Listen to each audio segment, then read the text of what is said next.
Bonjour, bienvenue pour cette nouvelle capsule, un verset, un objet. Je tiens à vous remercier pour vos encouragements qui me poussent à poursuivre cette expérience. Deux capsules à la veille de ce Noël assez particulier. Je vous invite à visionner aussi la deuxième avec un petit clin d'œil magique et le reflet d'une expérience qui m'a marqué avec des personnes handicapées. Un verset dans l'évangile de Matthieu, une fois que les mages sont arrivés à la crèche, est-il précisé, avertis en songe, ils repartent par un autre chemin, est-il précisé. Un objet,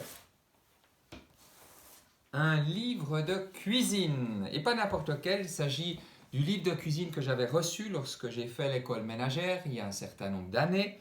Je faisais partie de la première volée où les garçons ont fait l'école ménagère. Je peux vous dire que ce n'était pas triste. Des apprentis cuisiniers assez gaffeurs.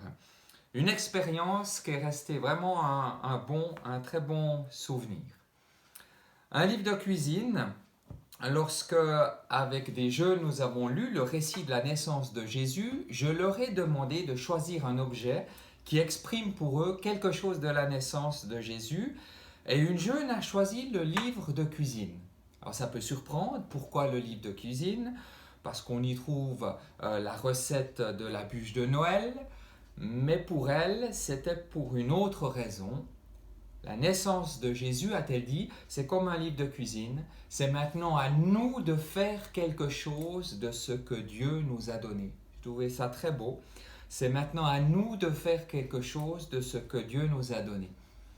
Et cela me rappelle cette parole du moine Silesius qui disait « Jésus aurait beau naître 1000 fois à Bethléem, mais s'il n'est pas né, s'il n'a pas changé, transformé quelque chose en toi, cela ne sert pas à grand-chose. » Voilà ce dont il est question avec les rois mages qui repartent par un autre chemin alors qu'ils étaient censés retourner à Jérusalem vers Hérode, celui qui incarne la violence, les enjeux de pouvoir.